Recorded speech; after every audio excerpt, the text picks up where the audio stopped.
Olá você, estamos chegando com mais um episódio inédito no nosso Aqui Pode, cheio de histórias para contar, diretamente dos estúdios da Treehouse, a nossa produtora, onde por aqui você pode desenvolver o teu programa, o teu podcast, o teu vídeo institucional da tua empresa do jeito que você quiser. Os caras são feras aqui, tudo que você precisar de produção audiovisual, fale com quem entende, fale com a Treehouse. E o nosso podcast tem um oferecimento do restaurante Amazônia na Cuia.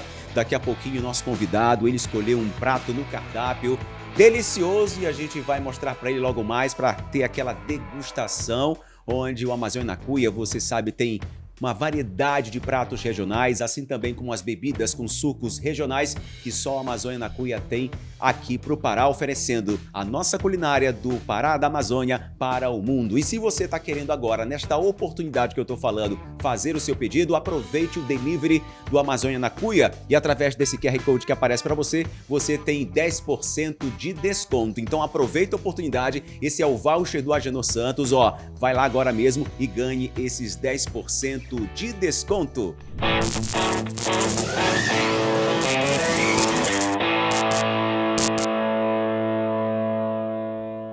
E olha, o nosso convidado de hoje saiu das calçadas do Ver-o-Peso para ocupar a cadeira mais importante do Palácio do Governo, ídolo das multidões, fenômeno também de vendas e a voz que há décadas pulsa no coração do Pará. Eu sou um fã dele, cresci sabendo e ouvindo quem era esta personalidade, mas foi um homem que transformou o comércio, a música e a comunicação. Senhoras e senhores, recebam agora na sua plataforma, no seu celular, na sua Smart TV, Carlos Santos, o amigo do povo. Seja bem-vindo, Carlos. Deixa eu te cumprimentar, primeiramente. Meus cumprimentos, Agenor Santos. Você falando, eu tive, assim, uma lembrança muito grande com a sua voz do seu pai. É mesmo, Carlos? É tu mesmo. achas que tem um timbre parecido? Porque o Agenor, ele tinha a voz chamada como um trovão, uma voz era uma marcante. voz imposta, que é marcante, mas você me lembrou muito o seu pai. Obrigado, Carlos. Eu o conheci na Raulan, não ainda na Rádio Raulan, mas naqueles sonoros daquela época que cobria o Parque de Nazaré. O Arraial, né? Na verdade, era o Largo de Nazaré. Sim. Né? Lá onde é o como é que chama lá aquela praça da frente? A Praça Santuário hoje. A Praça Santuário. Que é o CAN. Exatamente, exatamente. Então, ali eu conheci o Agenor fazendo a locução da Raulan. Isso, ele, Zé Ferreira e tantos outros. Outras personalidades da comunicação daquela geração que começaram por Valmir lá Rodrigues, eu conheci lá. E eu lá fiz o convite, ele veio para a Rádio Jovem naquela época. E tantas outras Valmir Rodrigues. Personalidades da comunicação que estão até aí hoje, até hoje por aí. Agora, Carlos, como é que se você hoje... Eu estou falando da história quando você, lá pelo Ver-o-Peso, era um comerciante, era um camelô. Se você voltasse hoje ao Ver-o-Peso e encontrasse aquele jovem camelô vendendo discos, o que diria para ele hoje? Boa pergunta. Essa pergunta foi a primeira vez que me fizeram. A primeira vez que me fizeram, e eu acho uma extraordinária pergunta. Parabéns pela pergunta. Eu diria o seguinte: olha, cara, vai firme, creia em Deus, acredite em você, que você vai conseguir. Isso foi em qual década, Carlos? 60.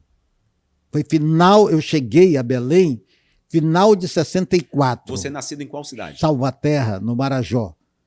Eu terminei lá a quinta série primária e o meu pai me trouxe para Belém para dar continuidade, para concluir o primário. E eu estudei aqui próximo, eu estudei aqui na Pedreira, aqui na final da Pedro Miranda, chegando na Sacramento, na Escola Industrial Salesiana.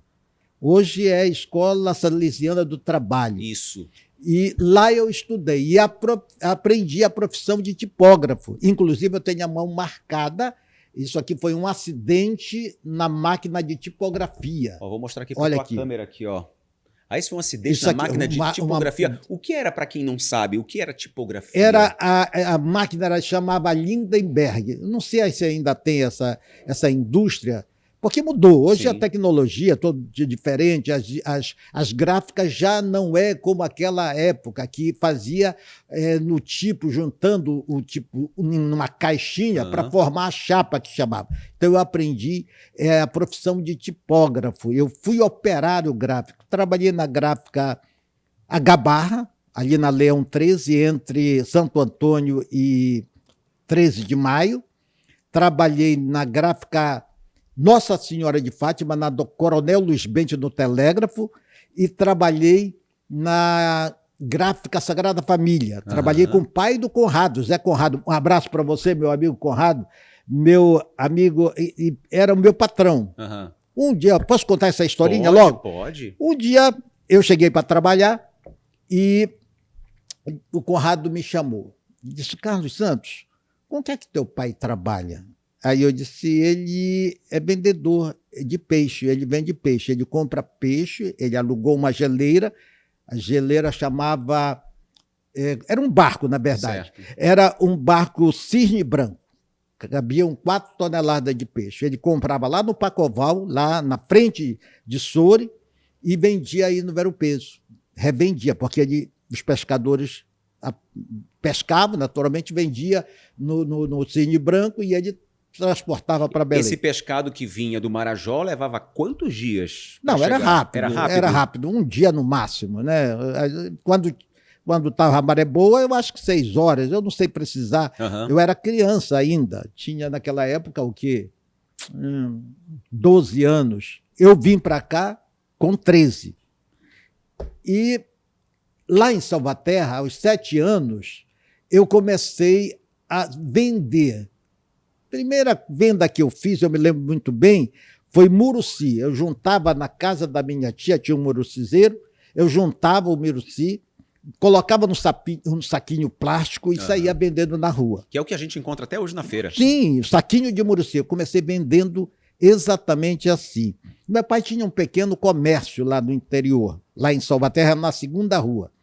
E aos 7 anos já, eu comecei a fazer pipa para vender para meus colegas, porque antes eu comprava a pipa e depois eu passei a fabricar a pipa. Comprava o papel de seda. Sim. E vendia as pipas. Só que o pessoal comprava o papel branco ou preto, que era mais barato, papel de seda. Aí eu comecei a fazer os papagaios coloridos. Já com outras cores. Com outras cores, para chamar a atenção. E eu pendurava os papagaios na janela de casa. Era o meu marketing. Tudo intuitivo, né? E assim eu fiz. Quando meu pai me trouxe para cá para continuar o meu estudo, eu encostei nas pessoas que trabalhavam com papagaio. Mas eu não consegui furar o bloqueio, porque aqui, naquela época, já tinha verdadeiras indústrias de papagaio. E a concorrência era muito grande. Eu disse: olha, não vai dar para mim. Era algo que já não era tão artesanal como você produzia. Claro, como lá em Salvaterra. Lá em Salvaterra. Já tinha verdadeiras... Na época de papagaio, tinha verdadeiras indústrias. Então eu disse: pô, tenho que inventar outra coisa, tenho que ir por outro caminho. Eu procurei saber quem era o campeão que cortava todos os papagaios dos outros. E era o Walter. Por coincidência, o Walter morava bem na frente da casa da minha tia que me acolheu aqui, a tia Natalina Santos. Lá na rua São José, na casa 7, ali na 3 de Maio, próximo da Domingos Marreiro, no bairro da Matinha. Naquela época era Matinha. Hoje é bairro de Fátima. Isso. Muito bem. Então, eu comecei a ir para me encostar, ver como é que é. Daí eu disse, aquilo me chamou a atenção, porque ele estava cortando todo mundo, e eu gosto de estar onde estão os melhores. Eu gosto de aprender com quem sabe, né? Então, se a pessoa tem resultado, eu estou próximo. Se não tem resultado, eu já procuro tratar bem, até porque eu respeito as pessoas. Eu aprendi isso com meu avô, Carlos Carneiro dos Santos, e eu aprendi com meu pai, que ele falava assim: a humildade cabe em qualquer lugar. Então, isso foi básico. Aprendi com meu avô seu Caíto, Carlos Carneiro dos Santos, vou repetir, respeite as pessoas. Então é importante você respeitar aquele que não sabe e aquele que sabe também. Mas é importante você aprender com quem sabe. Você não pode perder tempo, pelo menos eu penso assim, você não pode perder tempo para quem não quer aprender. Olha, e Carlos, eu até te falo uma coisa, eu tô aqui, digamos assim, me vendo aí do outro lado falando. Eu vou te falar por quê. Uma coisa que o meu pai me ensinou foi exatamente isso.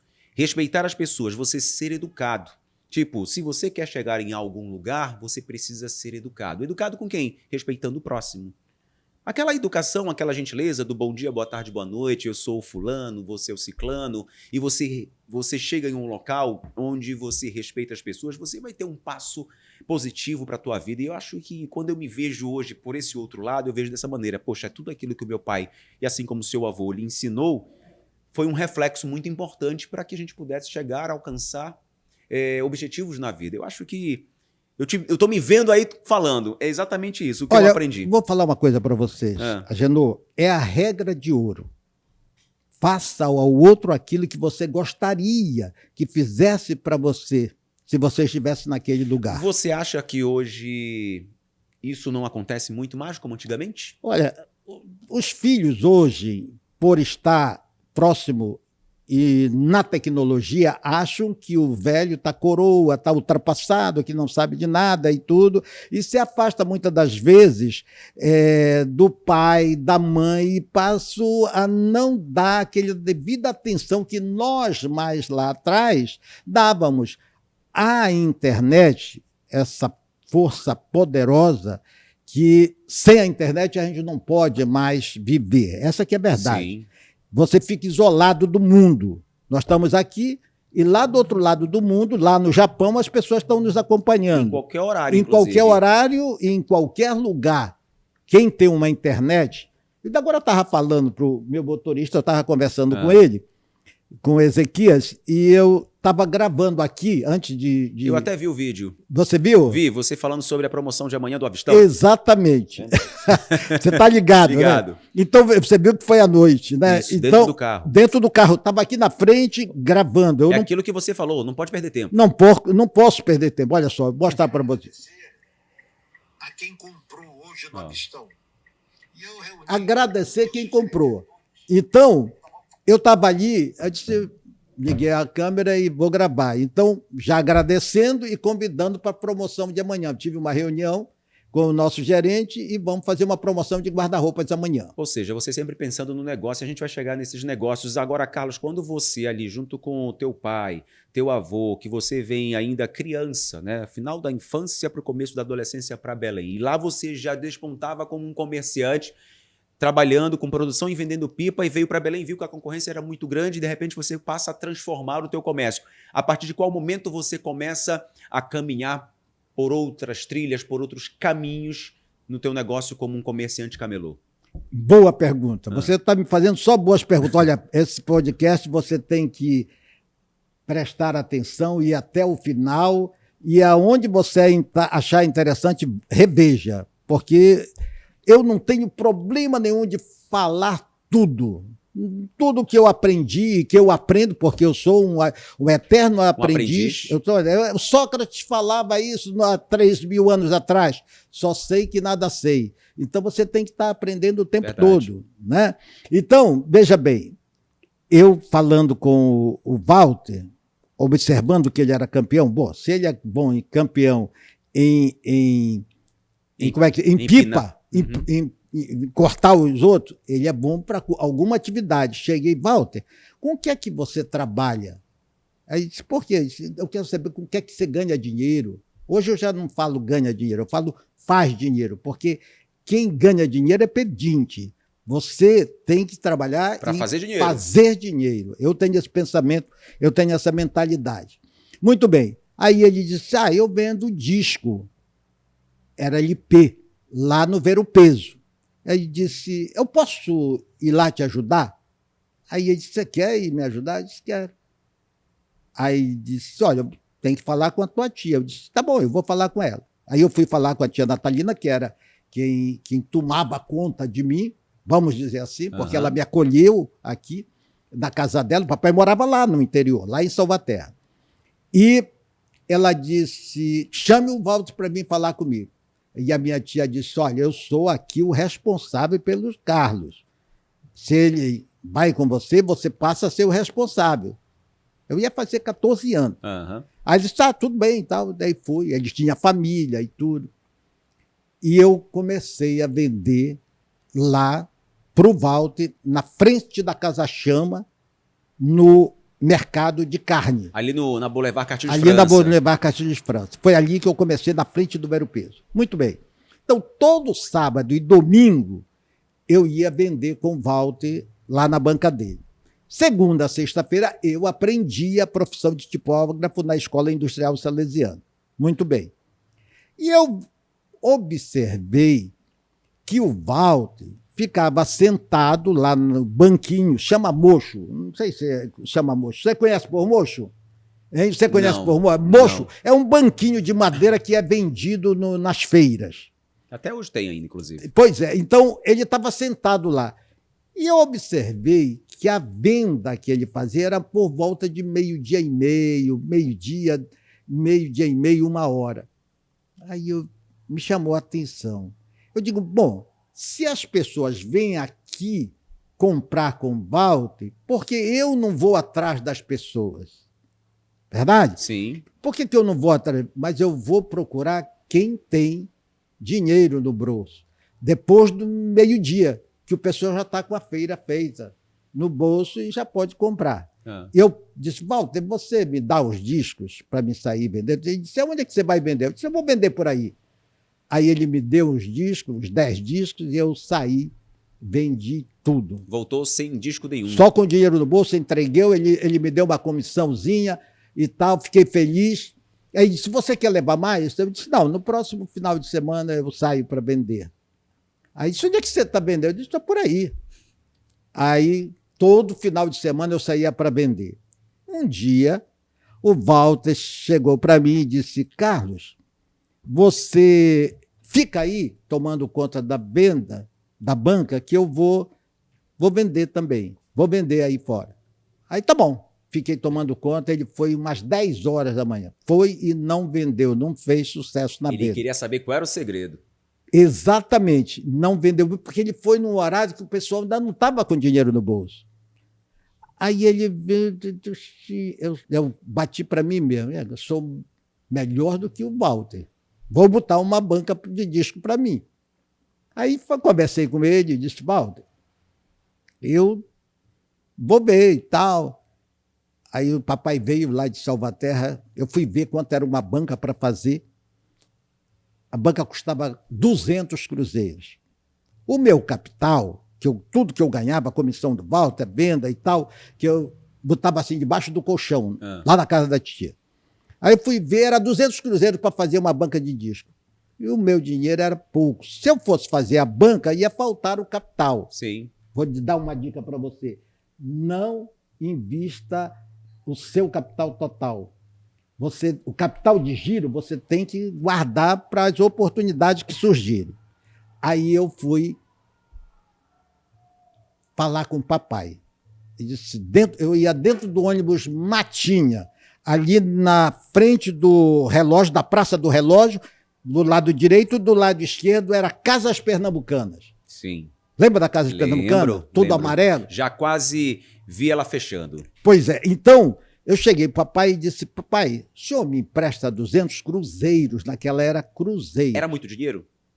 Vamos calcular que Pra hoje, tua- para a realidade pra de realidade. hoje, uns 800 cruzeiros, talvez. 800 reais. 800 Ou R$ 1.000. reais, né? Aí ele se virou assim e disse, para que você quer 200 cruzeiros, cara? Aí eu disse, pai, eu quero botar uma banca de disco para mim no Ver o Peso. Ele disse, Carlos, Ver o Peso, olha lá, tem gente que é boa, tem gente que não é tão boa e tudo.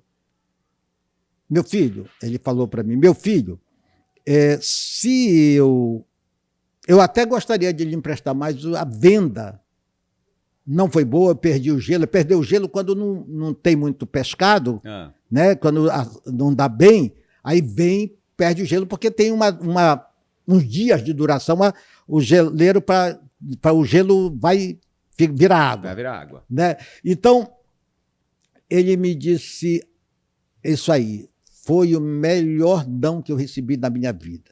Fui para casa da titia e disse, papai, se pudesse, me emprestava. Mas tudo bem, se eu não posso contar com o papai porque não pode, eu não posso contar com ninguém, só posso contar com Deus. Tomei uma decisão. Peguei 2 caixotes de madeira. Vou mostrar para vocês aí como é que é os caixotes de madeira. Peguei 2 caixotes de madeira, assim como esse, e coloquei os poucos discos que eu tinha, e mais com os 200 cruzeiros. Comprei outros discos na Racisa. Todas essas lojas não existem mais. Comprei na Racisa e na Empório Musical, que era na 7 de setembro. A Racisa era na Padre Eutíquio. E coloquei na frente aonde passava mais gente, na Avenida Portugal com a Castilhos França. Ali, hoje até passei ontem lá, e é uma pracinha agora. Bem na esquina. Bem na esquina. Bem na esquina. Ali era onde passava mais gente. Por que eu tive a ideia de colocar ali? Porque o cliente vai sempre ver você se você estiver bem posicionado. Então, a localização é fundamental para o negócio. O que é a internet? É uma rua onde passa muita gente. Milhões. Milhões. Então, a minha mentalidade se voltou para aquele objetivo. Onde milhares de pessoas passavam todo dia ali. Hoje já não passa muito. Não hoje passa. já não passa, como passava naquela época. Não passo mais a pé, né? Não passo mais a pé. Hoje tem carro, ônibus e tudo, né? Então, veja bem, ali naquela esquina era o Jaú Camiseiro. Você chegou a conhecer, não? Não. O Jaú Camiseiro era uma loja que vendia muita camisa. Muita camisa. Era uma referência. Era uma referência. A indústria aqui era na Senador Lemos. Fabricava aí e vendia lá naquela loja. Aquela loja, ele abastecia todo o interior, as geleiras do Ver-o-Peso, aqueles comerciantes do interior que vinham para comprar em Belém, compravam lá. Eram os sacoleiros, né? Sacoleiro, exatamente. Sacoleiro que hoje vão a Fortaleza, lá em vinha Santa do interior Cruz. Do estado, vinham para Belém, compravam e voltavam. Exatamente. Comprava camisa, comprava lá no Jaú Camiseiro. Muito bem.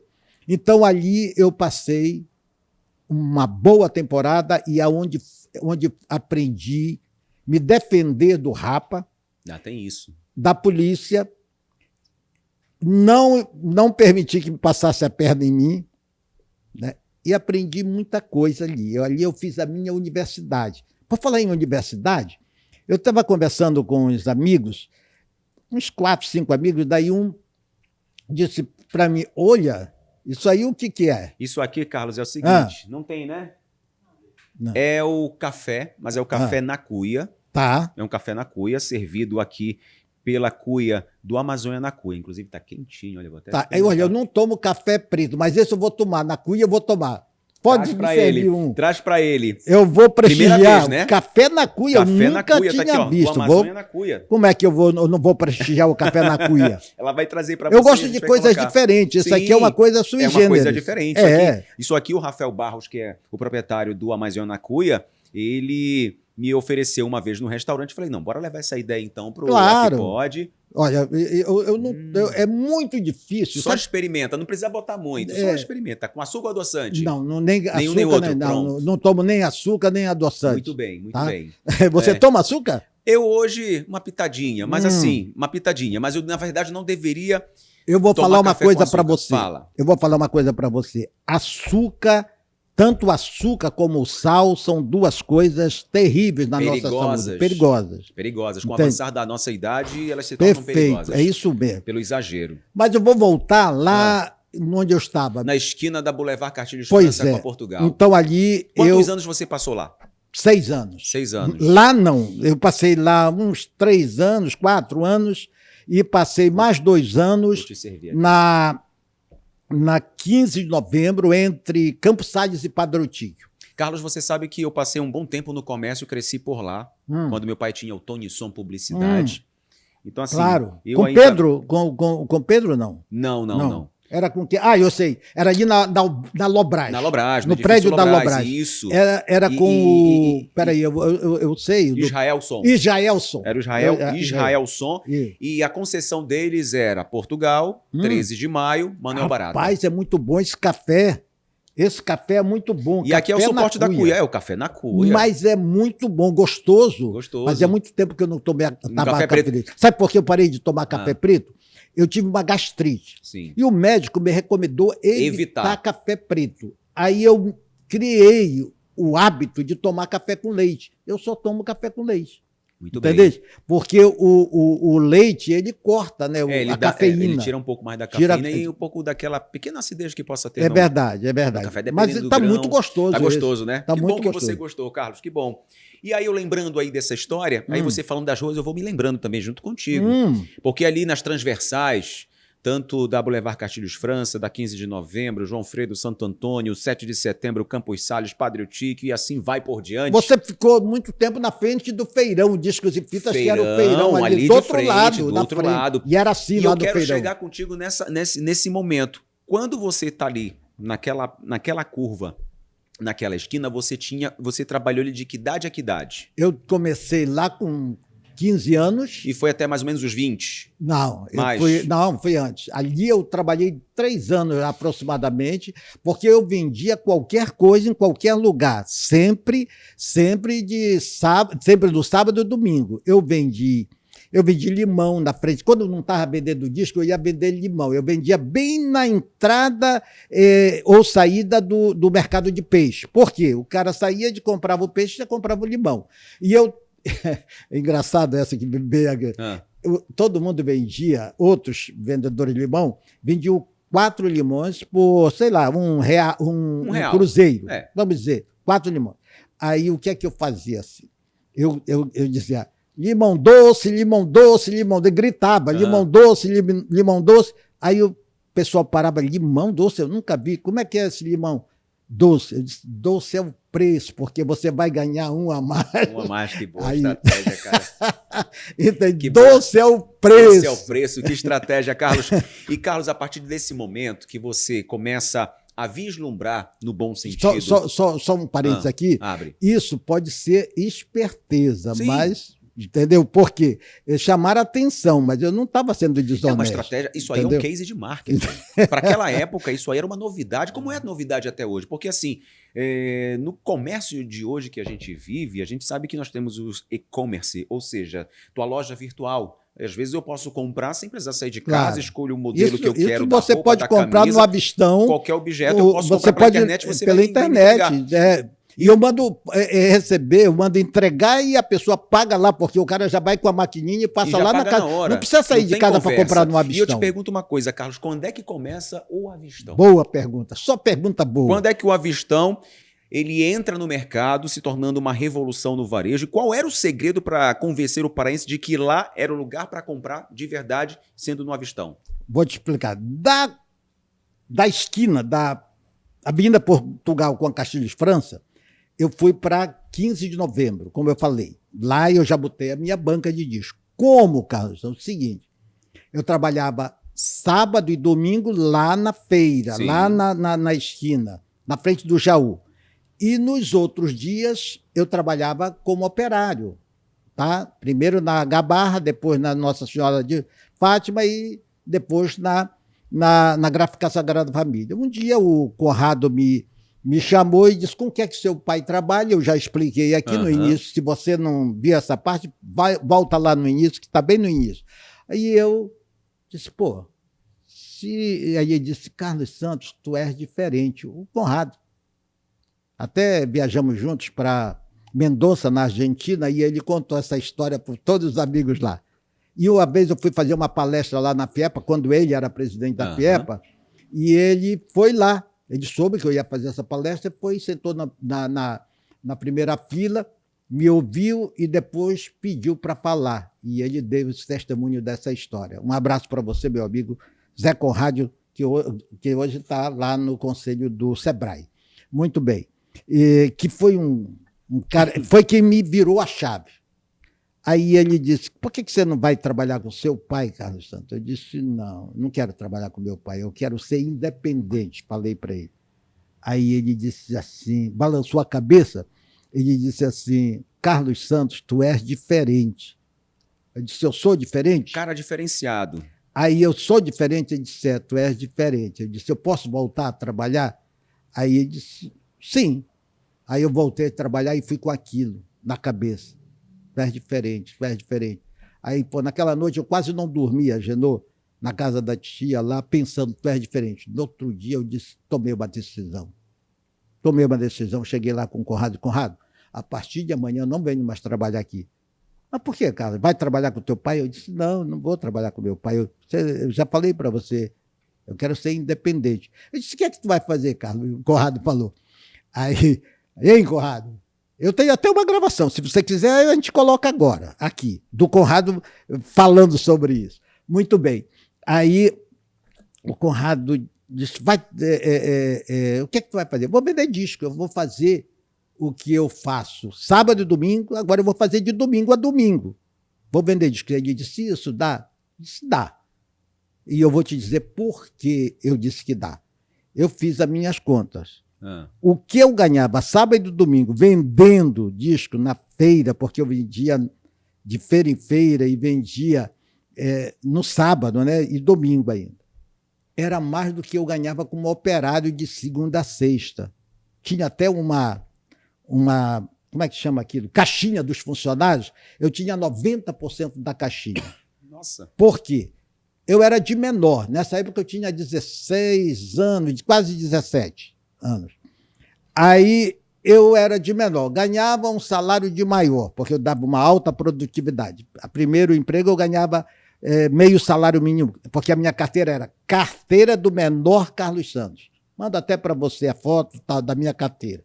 E quanto eu ganhava, não tem problema. Porque eu sou assim, eu mato a cobra e mostro a cobra morta. Não é o pau, porque aquele pau não significa nada. É a cobra morta. Então eu vou mostrar para você a carteira. Carteira do menor Carlos Santos. Carlos José Oliveira Santos. Muito bem. Aí eu comecei a trabalhar. Vim aqui na Escola Industrial Salesiana, falei com o Paulo Rocha, né, ex-senador Paulo Rocha, e disse, eu quero fazer uma banca para me vender disco. Tal. Ele me deu todo o suporte, fiz lá a banca e comecei. Aí eu não quis ir lá, naturalmente, mas lá para onde eu antes trabalhava só de segunda, no sábado e domingo. Eu ia trabalhar de segunda a sábado, lá na 15 de novembro. Daí botei a minha banca e tal, botei uma vitrola, era de pilha a vitrola, porque eu não tinha energia. Precisava botar o disco para tocar. Para tocar. Sucesso porque da lá época. na rua eu cantarolava, aprendi a música para cantarolar. Mal que só, mas eu cantava. Eu vendia muito Luiz Calaf, vendia aqueles discos de merengue que o teu pai vendia, tocava, eu vendia lá. Muito bem. Eu comprava dos representantes, comprava lançamentos, saía para os programas de rádio, programa do Kizan Lourenço, de manhã cedo, 5 horas da manhã, na Rádio Guajará, eu ia para lá e tudo. Foi lá que eu comecei a participar de programas de calouros, lá no programa do Kizan Lourenço. Muito bem. E aí comecei a vender lá na 15 de novembro. Um dia, eu estou contando essa história como de fato é a minha história, para que as pessoas que estão nos assistindo e que queiram montar o negócio tenham a decisão de começar. Começar de qualquer maneira, não importa como. O importante, não deixar, vou falar para você, não deixe para começar quando você estiver preparado. Comece que você vai se preparando no percurso. É assim que funciona. Então, aí eu olhei o que guardo na minha lembrança, eu estou recordando agora, o chefe dos fiscais era o Maniba.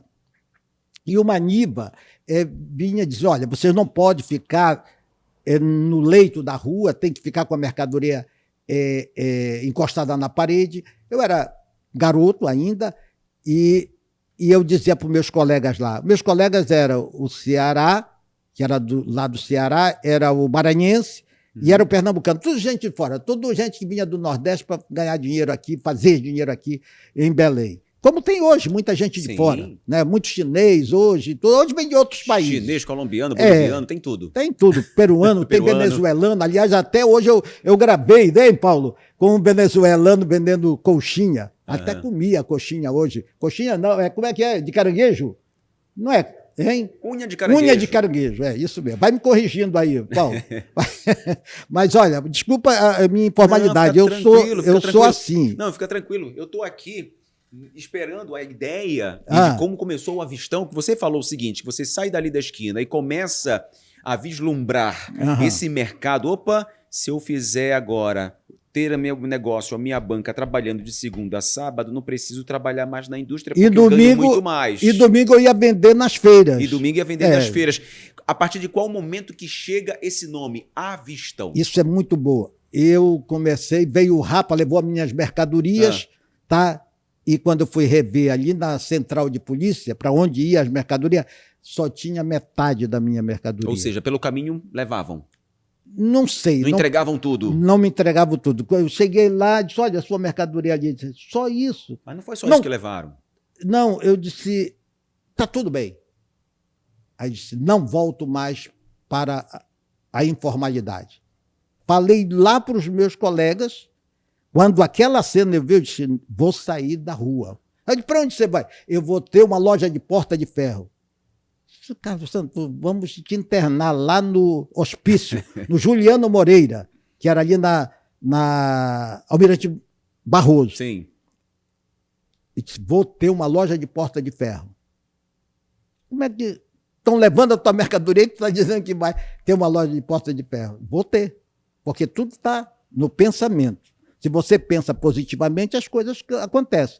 Se você pensa negativamente, vai ficar pior do que está. Você atrai, né? Atrai. Aquilo, você é o que pensa. Muito bem. Peguei meus discos e saí com poucos discos, andando ali pela 13 de maio. Eu paro numa loja chamada Esporte Janete. Eu entrei, tinha umas camisas de clubes assim, e um cidadão consertando uma chuteira. Ele disse, meu amigo, o que você faz com essa parede aí? Eu disse, nada. Ele disse, você não me cede essa parede aqui para me colocar esses discos para me vender? Aí ficou olhando para mim. Antes dele dizer não, eu disse, eu posso lhe ajudar. Disse, como? Eu disse, eu pago a sua luz. Aí disse, pô, minha luz está atrasada. Eu disse, me dá a tua luz aí. Aí eu peguei a luz dele, fui lá na Loteria do Estado, que tinha um posto lá de pagamento da Força e Luz naquela época. Aí paguei a luz, voltei com a luz paga. E ele disse, pode usar a parede. Decisão. Você tem que ser interessante antes de ser interesseiro. Porque quando você é antes interesseiro, você não se torna interessante. Foi isso que eu pratiquei. Hoje eu sei, eu conheço isso. Mas naquele momento, era tudo intuitivo meu. Isso que eu ia dizer agora, tudo intuitivo. Você imaginou que eu poderia fazer isso, eu tenho condições de pagar a luz, mas eu vou adquirir esse espaço. Exatamente. Entendeu? Uma mão lava a outra? Uma mão lava a outra. Uma via de mão dupla? Sem dúvida. Vou repetir, você não pode ser interesseiro antes de ser interessante. Isso é básico. Isso é básico. E a partir desse momento que você fica com essa parede, o que acontece? Começou a vender. Só que eu percebi que tinha uma porta fechada no lado e logo adiante, no mesmo prédio, tinham duas portas, era uma farmácia, Farmácia do Povo. E eu percebi que era um senhor já bem velhinho, entrava naquela porta fechada e subia. Ia para lá, na hora do almoço. Fechava a farmácia. Coisa. Aí eu fiz amizade com ele. Seu Castro, o nome dele, português. Aí bem agora o nome dele, Seu Castro. Aí tá, vai. Primeiro comecei a conversar com ele e tal. Aí eu disse, Seu Castro, depois de fazer amizade, cheguei com ele e disse, Seu Castro, você não me aluga essa porta aqui? Eu vejo que o senhor entra. Aí disse, mas eu moro em cima. Eu disse, não tem problema. Eu posso ver aí com o senhor? Aí eu fui. Eu disse, olha, eu faço uma porta aqui, eu vendo aqui na frente, você fecha a sua porta e sobe para 3-1 pro Remo, tá? A gente Que tá gravando aqui, bacana, mas o Remo tá que ganhando bacana. 3-1, a gente tá ouvindo o grito aí fora. Que bacana. Eu falei hoje, agora qual é só a partida do Remo vai ganhar hoje? Falei pro motorista. 3-1, olha aí, ó, Maravilha. torcida. Voltando à história do seu Castro. Muito bem. Aí ele me alugou a portinha, 90 centímetros, uma porta, 90 E quando centímetros. você fala uma porta, você fala que... Que era aquelas duas Não, de madeira, porta e de atrás madeira. dela tem o quê? Um cubículo? Não, tem 3 corredor? metros. 3 metros. 3 metros de profundidade. para chegar na escada. Olha. Foi ali que eu comecei. Tinha mais ou menos 2,90 metros quadrados. Para entrar mais do que um cliente não dava. Tu alugou. Eu aluguei lá. Alugou. E aí, Ah, quando o cliente chega... Discolux, a loja que mais vendia disco aqui era a Radiolux. Eu botei Discolux para as pessoas confundirem, acharem que ali era uma loja nova da Radiolux. bem pensado. Entendeu? Bem pensado. Aí eu ficava lá. Eu tinha um rapaz que trabalhava comigo. Aí o cara chegava e disse: "Você tem um novo disco do Roberto Carlos?" "Tenho, sim." Aí disse: "Eu vou buscar no depósito." Eu saía, corria, comprava lá na Yamada, eles me davam um desconto. Eu chegava, tá aqui o disco. Todo disco que procurava, eu tinha lá. Por quê? Eu queria servir o cliente. Por mais que você não tivesse o disco naquele momento. E Não- lançamento. Não tinha, mas era lançamento, eu ia, comprava da Yamada. O Milton Yamada, que era o chefe lá da setor da discoteca da Yamada, Da Yamada da Manuel Barata. da Manuel Barata, com a Campos Sade, me dava um desconto. Aliás, não, para quem comprasse lá com frequência, no tipo atacado, vamos dizer assim, ele dava um desconto. Ou seja, tu comprava com desconto, vendia para o teu cliente, ainda ganhava um lucro. Eu, claro, ganhava um lucro e fazia o seguinte: eu vendia mais barato do que a Amada um Olha. pouquinho.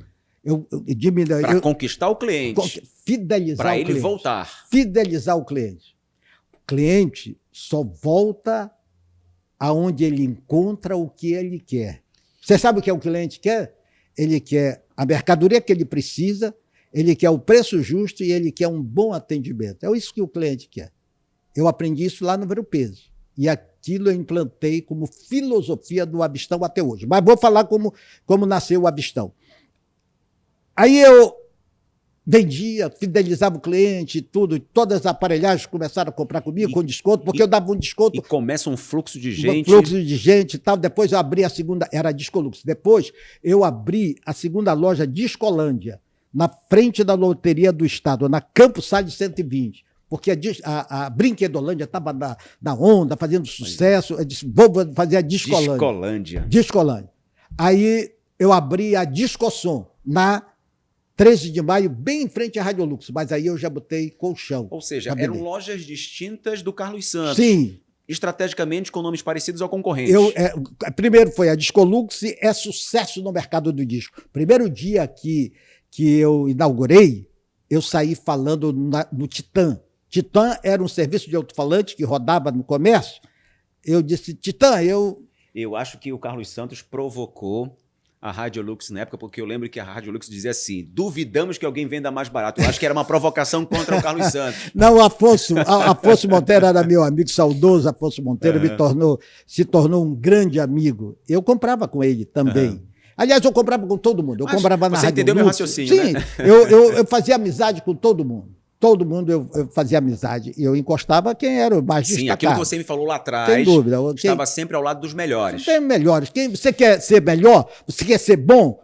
Fique ao lado de um bom. E aí você aprendia o que era de melhor com cada um deles. Com cada um eu era o lojista que ia em todos, fazia amizade, comprava de um, comprava de outro e tal. Eu ganhava desconto, eu vendia mais barato do que eles. Como, Carlos Santos? Eles me davam 20%, eu vendia com 5% a menos. Entende? O outro que me dava 15%, eu vendia com 5%, só ganhava 10%. O importante era fidelizar o cliente. Foi aí que eu comecei a crescer e tal. E os detalhes mais eu vou contar do meu livro que eu quero lançar. Tá. Muito bem. Aí eu lancei a Discosom. Na Discosom, eu comecei a vender colchão. Comecei a vender colchão, sofá, que móveis, né? Aí comecei a vender televisão. Tinha um depósito de RQ Colorado. Era uma televisão antiga, não sei se você chegou. Não cheguei a RQ conhecer. Colorado. O depósito era lá na Cidade Velha. Aí eu comprava uma televisão vendia e eu ia lá, comprava outro e assim eu fazia. Geladeira, a mesma coisa. Ou seja, tu não tinha estoque. Não tinha estoque. Só que eu peguei o código do supermercado, que botava quantidade. Aí eu cheguei lá na RQ, Colorado, eu disse, você tem caixa vazia aí? Ah. Aí ele disse, para que tu queres? Eu preciso de umas caixas vazias. Aí disse, tudo bem, tem isso aí, você pode levar. Aí eu peguei as caixas vazias, botei na loja, botava só uma na frente e o resto era tudo caixa, para o pessoal achar que tinha muito Entendi. estoque. Entendeu? Esse código eu peguei do supermercado, que botava muito da mercadoria na prateleira e tal, estava abarrotado para chamar a atenção. Eu tinha que chamar a atenção de alguma maneira. E a minha maneira foi botar as caixas vazias e a mercadoria na frente, né? Um dia eu chamei Que é uma estratégia utilizada até hoje nos pontos de venda, né? Caixa vazia eu não sabia. Não, é uma estratégia até hoje utilizada nessas lojas de varejo, sim, né? Claro, que botar hoje quantidade. Você passa em frente a uma Magalu, posso falar o nome? Passa em frente a uma Magalu, você tem as caixas e o produto... Mas naquela época, como eu não tinha estoque, eu botava caixa vazia. Sim. Hoje eu não sei se ainda fazem isso. Eu estou dizendo assim, eu digo que pela estratégia, até hoje ela é utilizada do produto na frente. Mostrar que você pode. Sim. Né? Que se o cara tem quantidade, tem possibilidade. Eu vou já sair daqui levando o meu produto. Claro. Muito bem. Aí eu comecei a vender através de carnê, através das financeiras. Naquela época era Ciclo, era... Fininvest já tinha? Não, eu acho que não. Era Ciclo, eu me lembro muito bem da Ciclo. Aí houve um plano econômico do país e todas as financeiras quebraram. E eu fiquei sem receber. E os títulos vencendo para pagar. Aí eu chamei o meu publicitário, estava começando a trabalhar comigo, o Pedro Américo. Um abraço para você, meu amigo Pedro Américo. Aí disse, Pedro, eu estou com um problema e precisamos resolver. Eu contei uma história para ele que lá em Salvaterra, o Zeca Mateus, um dia me contando sobre um livretozinho, Zeca Tatu, ele me mostrou um livro, eu tinha o quê, 7, 8 anos, ele me mostrou um livrinho, o Zeca Tatu era um cara magrelo, raquítico, eu vendi fiado.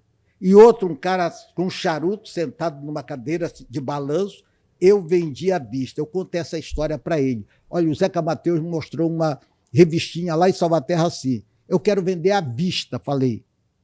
O que você acha? Ele disse, pô, mas eu vou dar uma solução e tudo. Vai para lá, à vistão. Disse, o quê? Vamos fazer uma promoção à vistão. Aí ele fez assim, Discossom, promoção à vistão. Isto é muito importante. Discossom, promoção à vistão. Era 1973, exatamente. Foi o ano que nasceu o Abistão. Final de 73. Aí eu comecei a coisa. Eu peguei um boi-bumbá, botei na frente da loja para chamar a atenção para essa promoção. O Timico, não sei se você chegou a conhecer o Timico, era uma pessoa que sempre andava comigo, um policial, e eu disse, Timico, na rua 13 de Maio, desvia o trânsito, que eu quero apresentar esse boi-bumbá, que era a quadra junina. Aí ele disse, cara, isso vai dar problema. Eu disse, vai dar problema? Não sei, mas vamos fazer o seguinte, eu vou chamar o boi-bumbá. Bora provocar um engarrafamento. Eles vão dançar aqui na porta da loja, que eu quero lançar essa promoção do Abistão, a Discossom Promoção Abistão.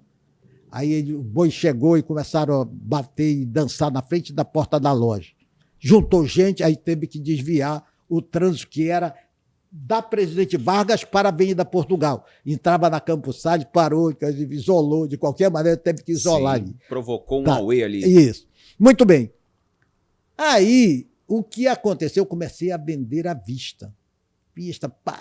Eu comprava a mercadoria, girava a mercadoria, comprava aqui mesmo no depósito. Esse à vista, Carlos, era o quê? Por exemplo, tá? Digamos que essa caneca custa R$10, mas tu vendia o quê? Ela por 8? Como é que funcionava esse à vista? Olha, naquela época, a Yamada, por exemplo, facilitava em várias prestações. Sim. A Radiolux em várias prestações. Eu fiz o contrário, queria vender só à vista. Não vendia com grande desconto, mas um pouco mais barato. Mas a palavra à vista A era muito vista forte. é muito forte, chamava atenção. Muito bem. E eu sempre gosto, até hoje, de andar ali no comércio, nas lojas, conversando com as pessoas e tudo. Aí eu ouvi as pessoas falando, eu vou lá no Avistão. Pô, eu chamei o Pedro. Pedro, o pessoal não está falando mais no nome da Discorson, Só está fala falando Avistão. Avistão. Tira esse nome Discorson e coloca Avistão. Foi assim que eu disse, põe o nome E Avistão. tinha uma frase complementar? Avistão, menor preço à vista. Até hoje é. Até hoje. Até hoje. E foi assim que nasceu o Olha. Avistão. Eu falando com o Moreira Salles, Ah. o grande homem da comunicação, da propaganda brasileira, Mauro Salles, que foi inclusive o cara que criou o marketing todo do Tancredo Neves.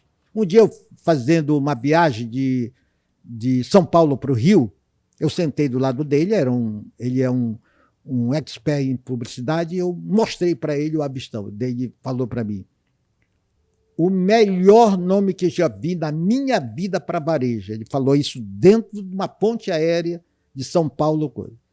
Aí ele disse, eu vou fazer uma palestra lá no Meridian. Hoje não tem mais esse hotel. No Meridian, no Rio de Janeiro. Eu disse, eu posso ir assistir a sua palestra? Aí ele disse, pode. Você vai mesmo? Eu disse, vou. Eu quero um convite. Aí, para mim poder entrar, disse, você é meu convidado. Aí eu cheguei, eu contei, então, eu disse, olha, estava um momento difícil e tal, eu disse para ele como é que eu criei, junto com o Pedro Américo, o Avistão. E eu fui assistir a palestra. No meio da palestra, ele disse, eu quero que vocês conheçam um garoto, um jovem, nessa época eu tinha o quê? 73, 74, eu sou de 51, eu estava com 20 e poucos anos, 24 anos, Com mais ou todo o menos. gás. Todo gás, todo pique. Até hoje. Eu trabalhava quase 20 horas por dia, 18 horas, 16 era média. Trabalhava 16. Hoje eu trabalho um pouco menos, trabalho 15. 15, 16, é o mesmo ritmo. Mesmo ritmo. Entendeu? Agenor, e assim nasceu o Avistão. Nasceu de um momento de dificuldade. Quero falar uma coisa para você. Saiba que você tem no futuro o que você está decidindo agora. Não importa as suas condições. O que vai prevalecer na sua vida são as suas decisões. Pense nisso. Agora, Carlos, você acha que essa sua habilidade, que nasceu com você, né? A gente, na verdade, observa que você tem a tua habilidade, que é o teu dom, e você foi aprimorando estando ao lado dos melhores ao longo da vida, como você mesmo retratou aqui.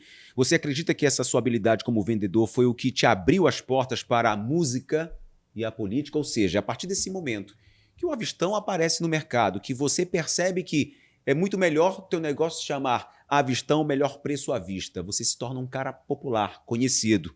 E a partir desse momento começa a surgir um outro Carlos Santos, o amigo do povo.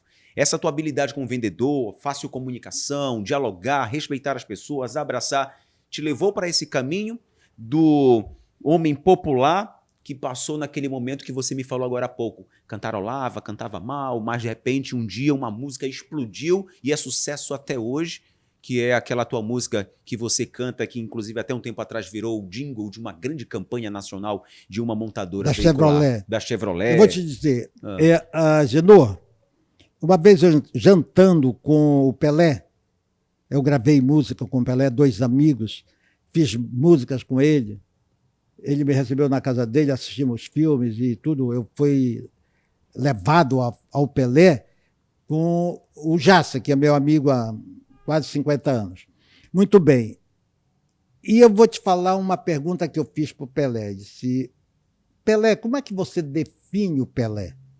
Ele disse, Carlos Santos, Pelé é coisa de Deus. O Edson Arantes do Nascimento é esse que você está conversando, mas Pelé é coisa de Deus. E eu vou dizer para você o seguinte, sobre o que você falou tudo aí. Deus dá visão para você. Provisão é com você. Visão é com Deus. Ele que dá para você. Agora, provisão é sua responsabilidade. Ou seja, você teve escolhas e você escolheu, porque é aquilo que você falou, né? A gente sabe que nós temos propósitos de Deus em nossas vidas, só que temos o livre-arbítrio e o poder de escolha se a gente vai para o caminho direito, esquerdo, para cima, para baixo, para trás ou para frente, não é verdade? Você que decide o que você quer da sua vida. E você decidiu o caminho para a tua vida. Então, como é que eu tracei isso aí? Fazendo escolhas, como você falou, não acertei em todas, mas não perdi em nenhuma. Aquilo que onde eu perdi, eu aprendi. Você, cometendo equívocos, erros, você aprendeu para não voltar a cometer o mesmo erro. Como seres humanos, nós somos falhos e você pode errar. Sim. Está tudo bem, mas se você aprender com o erro, se você não repetir o erro, você ganhou. E isso é a maturidade, né? Isso faz você ter uma maturidade muito cedo na vida, como talvez não aprender e, infelizmente, falhar novamente, como você falou. Qual foi o momento mais difícil para você, Carlos, nessa transição do camelô para um dono de rede de lojas? Porque o negócio muda, não é mais na beira da calçada, não é na ponta da loja de alguém, não. Eu tenho minhas lojas, eu tenho minhas locações, eu tenho lojas próprias, ou seja, prédios próprios. Como é que foi essa transição? Porque o Carlos mudou, o pensamento permaneceu o mesmo, de como crescer, de como ganhar dinheiro, de como fazer dinheiro. Eu vou te contar com dados concretos, dando exemplo. Uma vez eu fui conhecer o Silvio Santos. Meu sonho era conhecer o Silvio Santos. Me conta essa história. Eu tive a oportunidade de conhecê-lo no início dos anos 80. Carlos Santos, o Silvio ficou sabendo de ti? Ele quis te conhecer? Não, eu estava no gabinete do senador Carlos Alberto, era líder do governo do Figueiredo, tá? João Figueiredo. Foi o último presidente militar. O Carlos Alberto era senador, ele tinha uma gravadora. Eu tinha uma gravadora, Gravações em Belém, e nós fazíamos uma parceria. Eu divulgava os discos dele aqui no Pará, e ele divulgava os meus discos lá no Rio Grande do Norte, porque ele era senador pelo Rio Grande do Norte, já é falecido. E eu estava no gabinete dele, tocou o telefone, eu percebi que ele estava falando com o Silvio Santos. Eu disse para ele, para o Carlos Alberto, posso sair? Para deixar ele à vontade. Ele disse, não, fica aí. Aí eu disse, diga para o Silvio que eu quero agradecer a ele. Aí o Carlos Alberto disse, olha, tem um fã teu que quer te conhecer e quer te fazer um agradecimento. Aí disse, quem é? Aí disse, é o Carlos Santos de Belém do Pará. Aí disse, eu já ouvi falar do Carlos Santos, eu recebo ele. Disse, pergunta para ele quando. Pergunta para ele quando. Aí ele disse, não, tá, vamos acertar e tudo. Pega o telefone da secretária. Aí ele pegou e tal. Aí eu fui para São Paulo. Logo mesmo, eu vinha para Belém, eu já estava de volta de São Paulo. Peguei um voo de retorno para São Paulo. Fui para lá. Liguei para Cidinha, a secretária dele, e ela disse, olha, eu vou falar com o seu Silvio e tudo. Daí eu disse, me dê a resposta, eu aguardo, eu ligo depois. Daí disse, não, um minutinho. Daí falou com ele. Aí disse, eu falei realmente com o senador Carlos Alberto, eu vou receber o Carlos Santos, mas tem que agendar, estou gravando o programa, estou muito ocupado. Ele disse, diga para ele quando. Pergunte para ele. Daí ele foi, voltou, ele embarcou. 15 dias depois, eu vim para Belém, voltei para São Paulo e ele me recebeu. Isso no programa dele já? Não, na casa dele. Na casa dele. Ele me recebeu na antiga casa dele, que se tornou o escritório dele. Isso ainda na década de 70? Não, 80. 80 já. Era mais ou menos 83, mais ou menos. Ou seja, o Silvio já estava com a rede SBT. Sim, já tinha inaugurado a SBT. Já era o grande Silvio Santos. Aí, quando ele veio me receber, ele veio de camisa manga curta no escritório dele, de casa e tal. E ele disse, em que posso lhe servir, Carlos? Carlos Santos, em que posso lhe servir? Eu disse, não, Silvio, eu vim só lhe agradecer. Eu tinha levado um jornalista que trabalhava comigo e um fotógrafo. Aí começamos a conversar e tal, eu contei a história, eu tinha 20 minutos para conversar com o Silvio. Depois de 1 hora de conversa, eu disse, Silvio, eu vou deixar você trabalhar. Não, está tudo bem. Daí ficamos conversando mais um pouquinho e tal. No final, eu disse, Silvio, eu posso tirar uma fotografia com você? Claro, e tal. Daí ele se virou para o fotógrafo e disse, olha, capricha com essa foto, falou assim. Aí, quando eu ia saindo na porta, o Silvio segurou pelo meu braço e disse assim, Carlos Santos, nunca esqueça a sua essência. Aquilo ficou registrado em mim, foi uma das melhores coisas que eu vi na minha vida. Ou seja, ele identificou em mim verdade. Ou seja, a maneira de ser. Conversei com o meu ídolo, a pessoa que eu admirava, da mesma maneira como estou conversando com você. E, Carlos, como é que foi, nesse momento, se ver do outro lado? Porque, assim, o Silvio tem uma história muito parecida com a sua. Não, talvez. eu tenho uma história parecida Muito com parecida, ele. mas o Silvio começou como um camelô lá no Rio de Janeiro. Eu tenho história parecida com ele porque ele teve mais experiência Mas do a que tua eu. história, a tua história, por exemplo, o Silvio, se estivesse vivo hoje, estaria com 94 anos. Você tem um pouco mais de 50. Então, Não, assim, eu tenho você é 74. jovem. Você é jovem. O Silvio estaria com 95. Então, e você, ou seja, já conhecia a história do Silvio Santos e também aquela mudança de vida do Silvio, quando ele é camelô, quando ele era perseguido pelo Rapa, quando ele criou o som das embarcações de travessia de Rio-Niterói, onde a ponte ainda não existia, e tantas outras coisas que aconteceram. Eu digo assim, é uma história muito parecida. Eu modelei o Silvio Santos. Ah. O que fala hoje é modelar quem sabe. Ou seja, volta lá atrás, sempre buscando estar ao lado dos melhores. Sempre. Sempre. É bom, eu quero estar do meu lado. Eu falei isso hoje pro filmmaker aqui, o Paulo. Eu disse, Paulo, eu quero você do meu lado, porque ele é muito bom no que faz. Entende? Eu gosto de pessoas. A partir desse momento, você passou a ter um pouco mais de encontros com o Silvio. Eu tive 12 encontros ao longo da vida. Ao longo da vida. Ao longo de 40 anos. No Jaça. 40... Não, eu fui ler sobre a história do Silvio Santos na revista Cruzeiro. Foi meu primeiro contato. Porque eu assistia o Silvio Santos na TV Marajoara. Naquela capa que ele era careca? Não. Aquela foi da Contigo. Eu conheço um pouco a história do Silvio Santos. Já li vários livros sobre o Silvio Santos. Então, eu cheguei de Salvaterra, via o Silvio Santos no Canal 2, a TV Marajoara. E eu fiquei observando a maneira que ele falava, a maneira que ele tratava as pessoas, né? A alegria dele, o posicionamento dele. E eu aprendi com ele. E comecei a modelar o Silvio. Eu, não como inveja, mas um exemplo a ser seguido. Sim.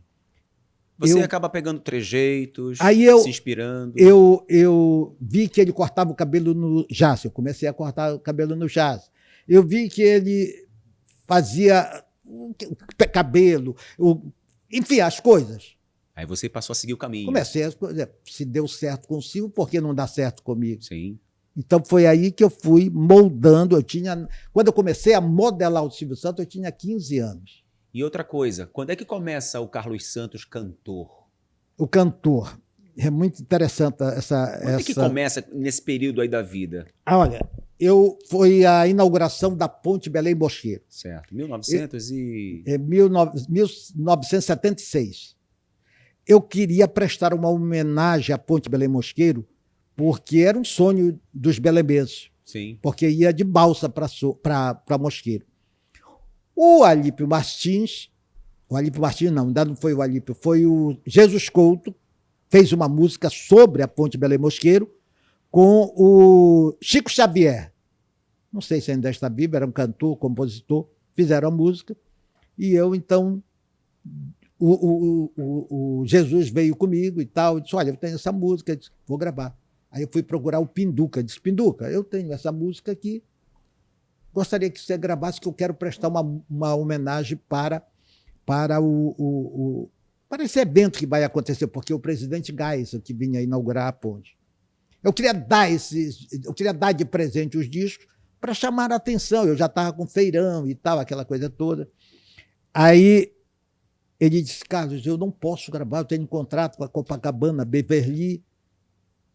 E disse, quem você acha que deveria gravar? Você, Carlos. Eu não sou cantor, Pino. Não, nós vamos entrar no estúdio lá na Erla, lá na Raulana, ali no Zé Ferreira, que era... Era Perla? Erla. Era Erla. Porque era o nome da filha do Zé. Erla. É, Perla. Não, mas o Erla, nome era era Erla. Erla, isso. Erla, a gravadora era Erla, o selo era Erla.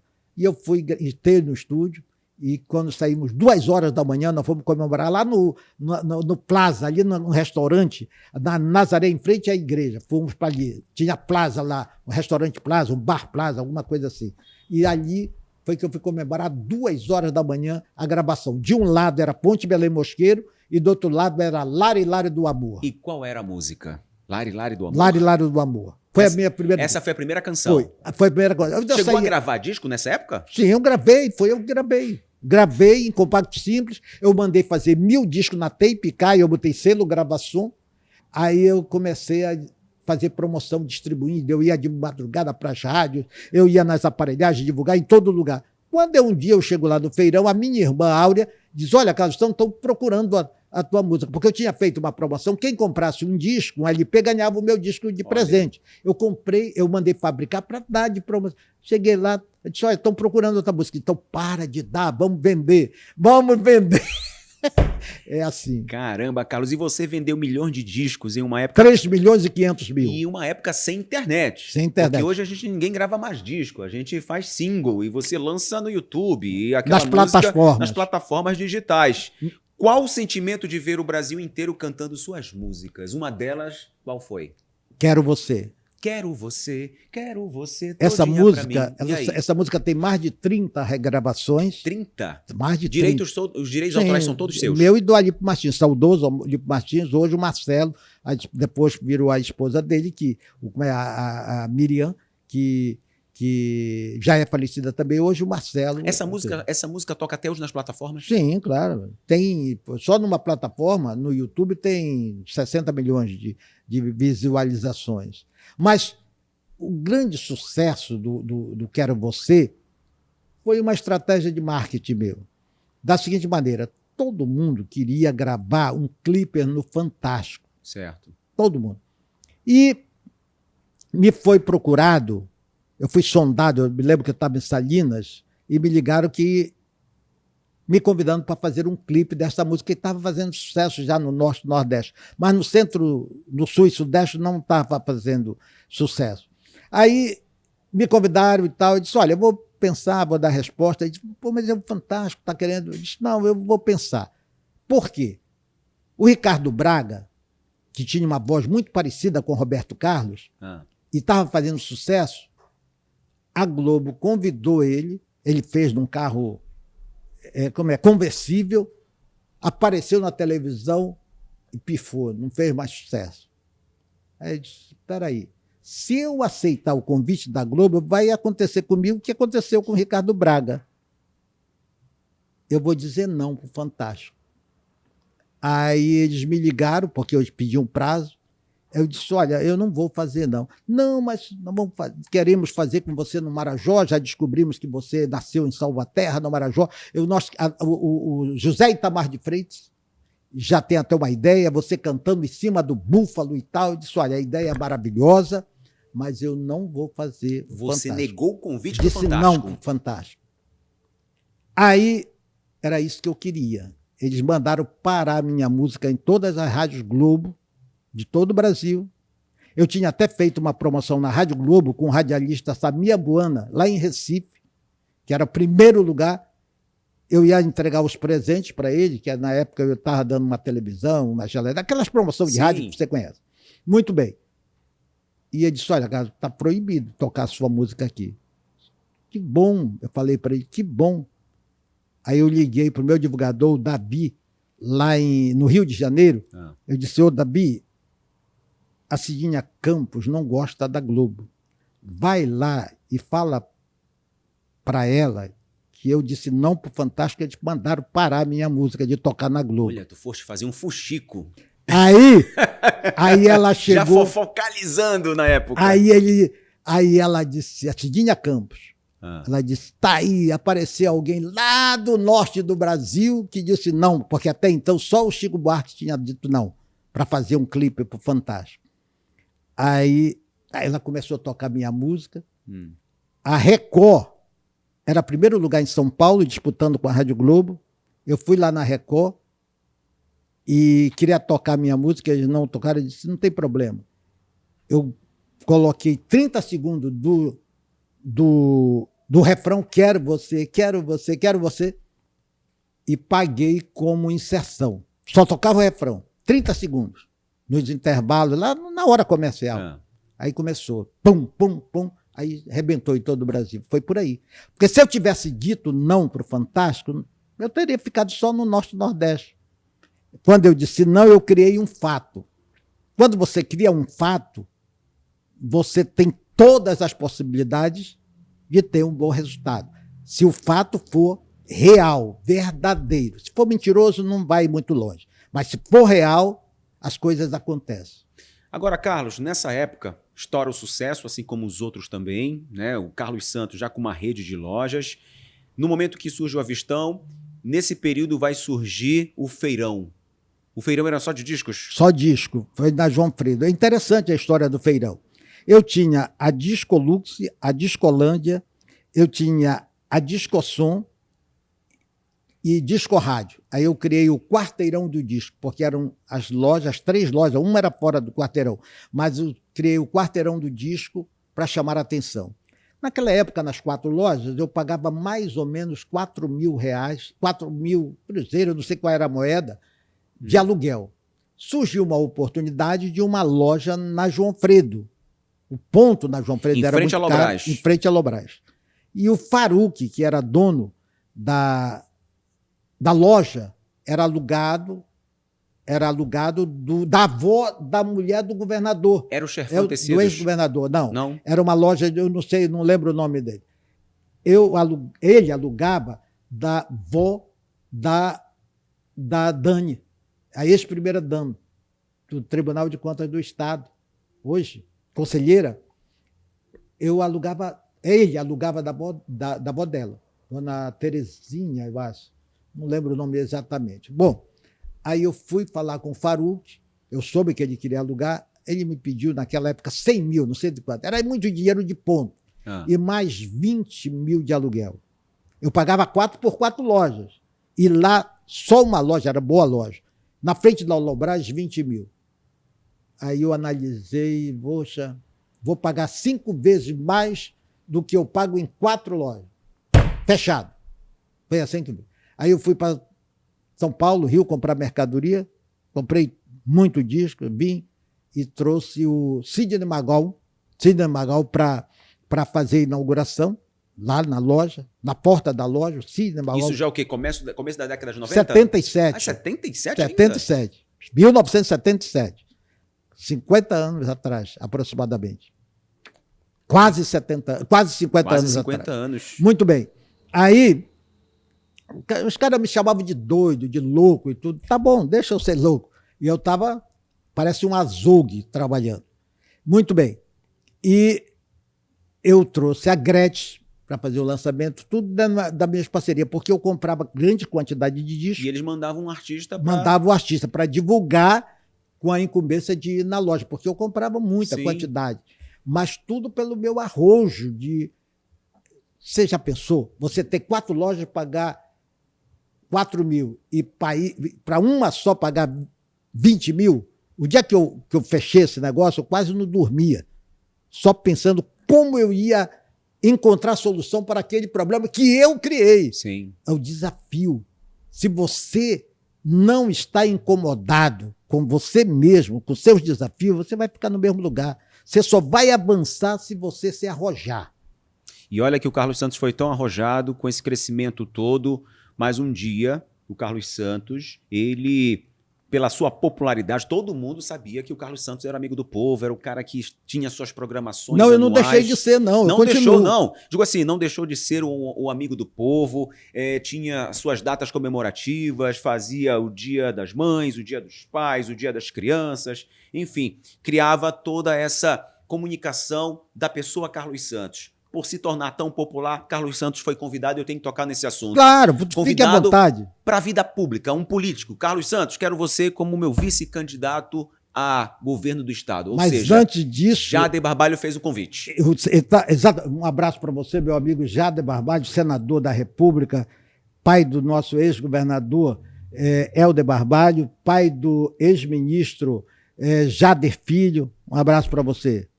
Estive agora na transmissão do cargo do então governador Helder Barbalho para a governadora, hoje Hanna, e eu estava conversando, disse, Jader, há 32 anos atrás está acontecendo o que aconteceu quando você passou para a minha faixa. 32 anos depois a história se repete. Conversei com ele lá no hangar agora. Um abraço para você, meu amigo. Saúde para você. E eu preciso contar antes por que aconteceu isso. O meu nome começou a despontar muito forte.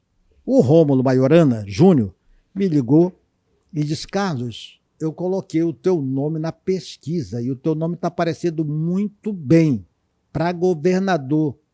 Aí eu disse, pô, que bom. Isso em qual ano? 89. Aí eu disse, que bom. Aí ele disse, tu tens o resultado? Daí ele me falou lá. Tá muito bem, não me lembro quase, eu acho que 6% que eu estava com a intenção de voto. Um dia, eu estou lá na rádio e eu recebo um telefonema. Aliás, o Walter Guimarães, que era meu diretor lá na rádio, disse, Saudoso olha, o doutor Jader está querendo conversar com você. Aí eu disse, aonde? Aí ele disse, olha, ele está lá na Assembleia Legislativa, lá na Alepo. Eu disse, vamos lá, Walter. Daí fomos lá e tal, quando chegamos, o Antônio José, que era o secretário, que hoje está no Tribunal de Contas dos Municípios, meu amigo Antônio José, um abraço para você. Até estivemos juntos lá em Santarém, fomos até ao Terra do Chão lá, um abraço para você, sua esposa, toda a família. Muito bem. Ele disse, doutor Jader quer conversar. Eu disse, aonde? Ele disse, lá na casa dele, ali na 9 de janeiro, em frente ao museu. Aí fomos para lá, aí ele chegou e me recebeu lá no apartamento dele e disse, Carlos, eu estive conversando com o Almir Gabriel, ele vai sair candidato pelo PSDB. Eu conversei com o Ademir Andrade, ele vai sair candidato pelo partido dele, o PSB, e eu acho que você deveria ser candidato também a governador. Eu disse, ele era ministro dessa época do Sarney. Eu disse, eu candidato a governador? Sim, eu disse, por que você me incentiva a sair candidato a governo? Aí disse, por isso aqui. Daí ele puxou uma pesquisa do Gallup. Olha aqui, tu estás com 8,4% de intenção de votos para governador. Aí eu disse, você não deixa de ter razão, até porque eu vou me tornar mais conhecido. O meu nome vai estar na cédula eleitoral e as pessoas vão marcar Carlos Santos. Eu brinquei com ele. Aí ele ficou me olhando e disse, olha, Carlos, eu vou te falar uma coisa. Se você não ganhar para governo, ninguém tira a prefeitura de Belém de ti daqui a 2 anos, que seria em 92. Certo. Aí eu disse, eu vou pensar. Eu disse, mas Jader, eu não sou filiado nem a partido. Ele disse, com isso aqui, Carlos, qualquer partido vai te querer. Eu me lembro muito bem. Lembra, senador Jader, você lembra quando eu disse, eu vou pensar. Aí eu fui pensando. Eu gosto muito de pensar. Aliás, um grande homem, uma vez perguntaram para ele, por que os homens não alcançam o que desejam? Aí ele respondeu, os homens não alcançam o que desejam porque pensam pouco. Eu gosto de pensar. O meu maior investimento do meu tempo é pensando. Aí eu fui... Levou quantos dias pensando? Não. Poucas horas? Poucas horas. Porque pensar é o foco que você dá no pensamento que você quer e não no tempo para você pensar. Você pode pensar 3, 4 dias e não chegar a conclusão nenhuma. Agora, se você focar naquilo que você quer resultado, você pensa as alternativas, onde você pode perder, aonde você pode ganhar. E foque naquilo que você fazendo de errado, você vai perder. Você fazendo de certo, você vai ganhar. Foque no que é certo. E eu pensei, bom, eu tenho que ir para um partido pequeno, aonde as pessoas precisam de mim. Se eu for para um partido grande, eles vão me descartar, não vou deixar nem eu ser candidato. Eu pensei, enfim, eu pensei as coisas. Aí eu disse, já sei, vou para um partido pequeno. E fui procurar um partido que era o PST, que tinha apoiado o presidente Collor, numa coligação, e se tornou presidente. Depois eu tive a oportunidade de estar com o então presidente Collor, lá na Casa da Dinda. Muito bem. E me filiei ao PST. Comecei a trabalhar, comecei a divulgar, e até o Jader foi no meu aniversário lá que eu fazia no entroncamento. Aquele show que eu fazia lá, pirotécnico e tal, contratei. Eu fiz um show tipo Disney lá, que eu queria chamar a atenção, porque eu queria aumentar a minha popularidade. Certo. 100 mil pessoas foram lá, presentes? Lá no entroncamento. O Jader estava lá em cima do trio elétrico e tal. Eu fiz distribuição de brindes e tal, enfim. Eu fiz um show pirotécnico à la Disney. Contratei uns caras lá da Vigia. Eu disse, eu quero um show pirotécnico, nunca teve em Belém. E eu trouxe artistas de São Paulo, das gravadoras, Sim. parceiros e tal. Muito bem. Chamar a atenção. É como na internet hoje. Você tem que chamar a atenção. Se você não chamar a atenção Passa despercebido. em 3 segundos, Passa despercebido. passa despercebido. O que você vai dizer nos primeiros segundos é que vai fazer com que... É isso, Paulo? Estou certo ou não? Isso chama-se na linguagem o storytelling. É o gancho. É o gancho, é a isca. É a isca. Vamos falar. Eu falo português lá no É igual nosso bate-papo aqui, tá cheio de recorte. É o que mais vai ter. Olha, então vou te falar. Fez o show pirotécnico, já esteve presente. Esteve presente.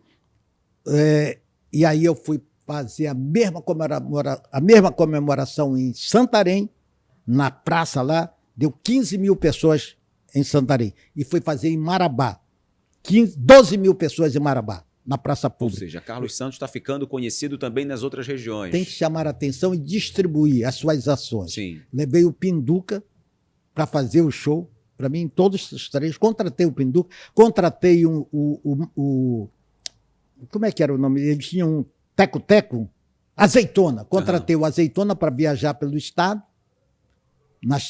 para me tornar conhecida. Carlos Santos vem aí. Peguei aquela frase do Silvio Santos vem aí, aí eu botei Carlos Santos vem aí, comecei a pintar muro e tal, enfim. Nessa época o Carlos Santos já era empresário da comunicação, já tinha rádio? Sim, desde 82. Ou seja, você vem do rádio com a tua própria emissora, te tornando popular, por isso que vem aí a frase, o amigo do povo. Claro. Mas antes eu tive no meu programa que eu comecei na Rádio Clube do Pará, somente na Onda Tropical para o Interior, com J. Meninéia, eu participava do programa dele. 3 meses depois eu comprei um horário na Rádio Guajará, lá na Gaspar Viana, que era da família Lopo de Castro, sim, Dona Conceição, e depois eu fui para a Rádio Liberal. Aí eu fiquei 5 anos na Liberal. Você alugava o teu horário? Eu comprava o horário, vendia a publicidade e também patrocinava pelo feirão. A partir de qual momento que o Carlos Santos se torna empresário, dono de rádio? 82. Qual rádio? Marajoara. Primeiro eu compro... Essa é boa pergunta também. Eu aluguei o horário da Marajoara, aos domingos de manhã, de 7 às 10. Aí, na renovação do meu contrato, um ano depois, com 2 meses do novo contrato, eu cheguei para o Manel Ribeiro, que era o proprietário da rádio, e disse, Manel, vamos comprar bábulas novas para melhorar o som da rádio e tal. Nessa época a antena ficava no Manuel Pinto da Silva? Não, era AM, rádio AM. A antena ficava lá na Condo. E o estúdio era ali atrás do Sofos, ali na Avenida Governador José Malcher. Era lá atrás o estúdio. Depois eu mudei lá para Assis de Vasconcelos, na Praça da República. E aí ele me disse, Carlos Santos, eu não ponho nem um prego na Rádio Marajoara, porque eu comprei essa rádio por causa do Jarra Passarinho, que ia arrumar 3 patrocinadores, o Correios, a Caixa Econômica e o Banco do Brasil. Não veio nada. Não veio nada e eu não quero saber disso. Faz o seguinte, então me vende essa rádio, Manel. Aí ele disse, eu vi que ele ia me dizer não. Eu disse, Se você fosse vender, quanto era?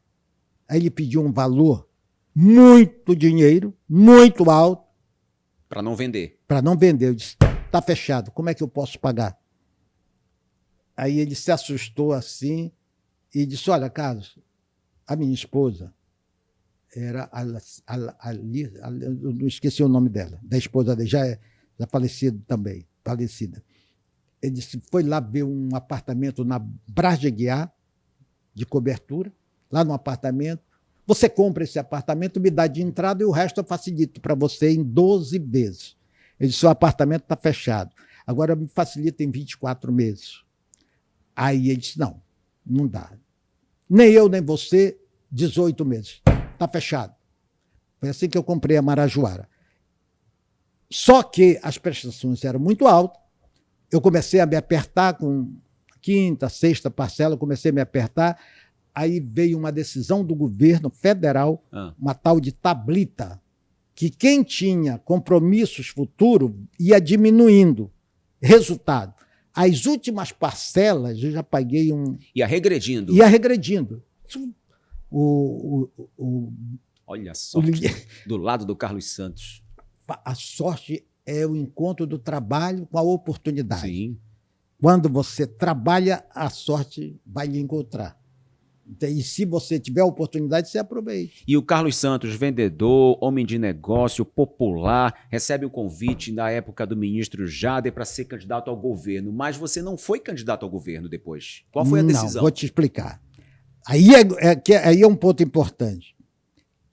Um dia, o Jader me chama e diz, Carlos, a coisa modificou, você lembra que eu incentivei você a sair candidato a governo? Eu já estava afiliado nesse partido pequeno.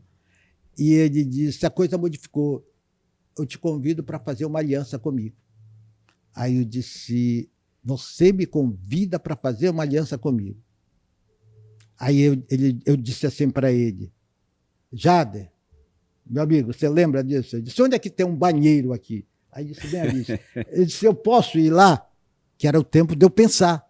Aí disse, pode. Daí eu fui lá no banheiro, pensei e tal, retornei. Eu tinha um assessor comigo, eu disse, me aguarde lá fora. Eu disse, Jader, eu quero ficar sócio com você.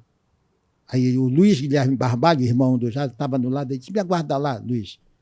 Eu disse, Jader, eu aceito ser seu vice-governador. Agora tem uma condição. Caboclo, o que é que você quer? Ele me chama de Caboclo carinhosamente. Eu disse, Caboclo, o que é que você quer? Eu disse, eu não quero que você me crie problemas para me assumir o governo, nos últimos 9 meses do nosso governo. Porque eu sei que o presidente da Assembleia vai ser do seu partido, eu não quero que você me crie problema, caso você saia para candidato ao Senado. Porque naquela época não tinha reeleição. Sim. Tá? Aí disse, Caboclo, é isso que você quer? Eu disse, é. Ele estendeu a mão, está fechado. Foi assim. E eu vou falar uma coisa para você. Pode falar o que quiser falar do Jader. Comigo ele cumpriu o que acertou. Me entregou o governo. A gente vinha 3 anos depois de Castanhal, no último dia do governo dele, 31 de março de 1994, ele me chamou dentro do ônibus e disse, Caboclo, amanhã, 10 horas da manhã, eu estou cumprindo aquele compromisso com você. Você será o governador a partir de amanhã. Já eram umas 11 horas da noite. Aí eu conversei com ele e disse assim, como é que você me entrega o governo? Ele disse, em dificuldades. Não, ele disse, eu disse, como é que você me entrega o governo? Ele disse, do mesmo jeito que eu recebi do Hélio Gueiros. Eu disse, em dificuldades?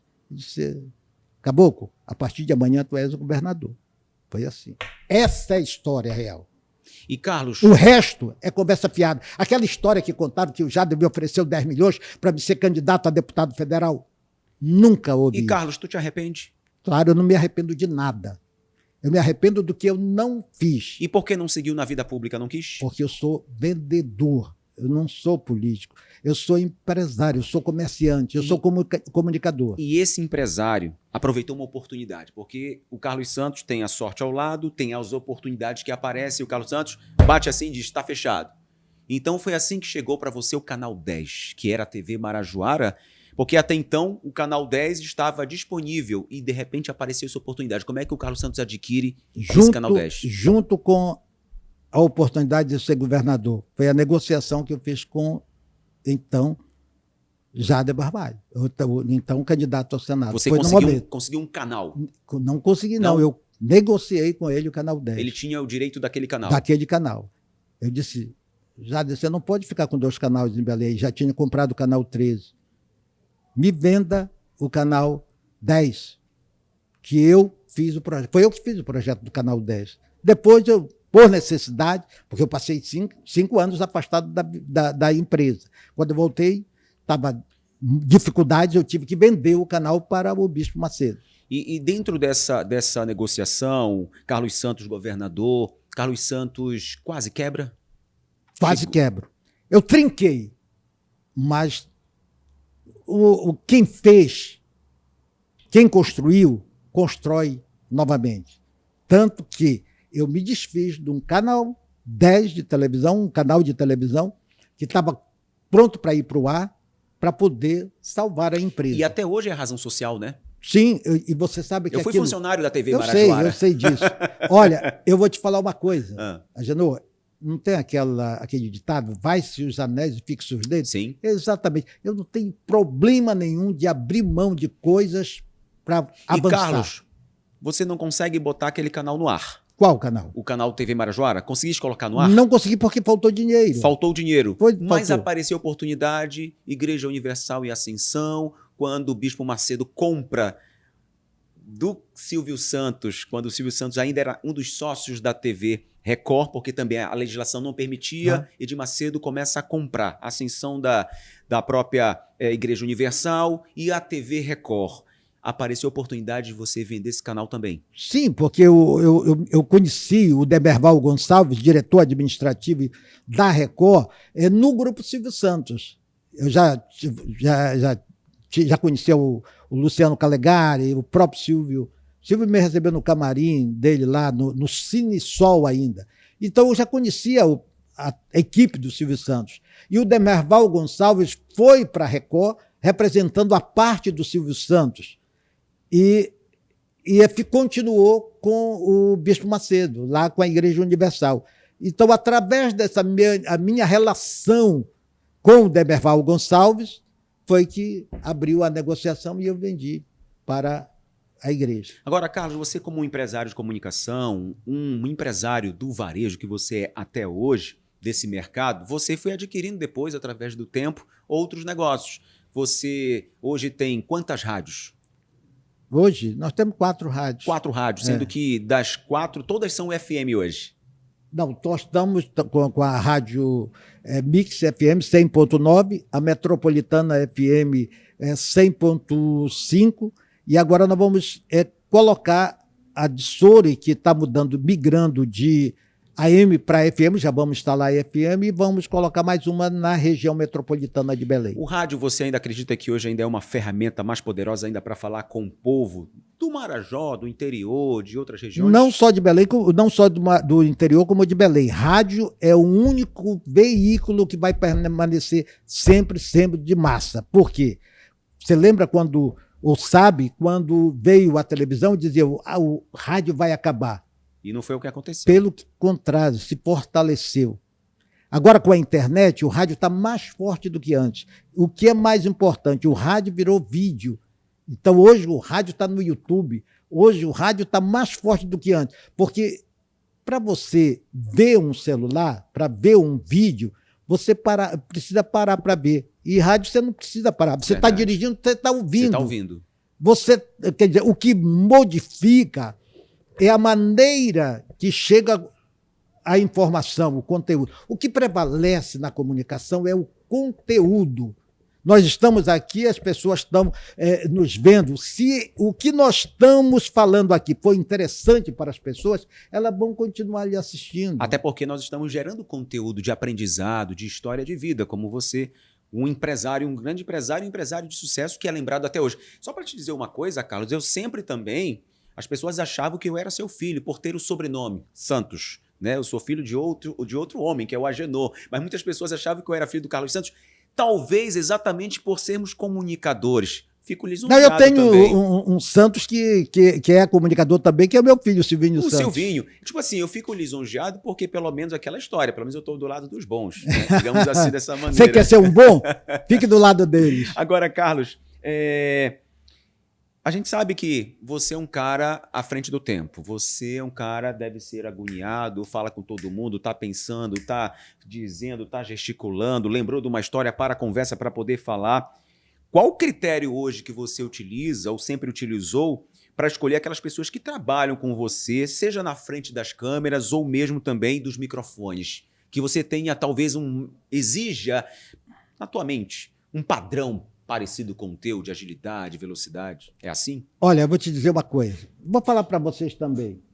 Eu tenho 3 critérios para escolher pessoas para estarem ao meu lado.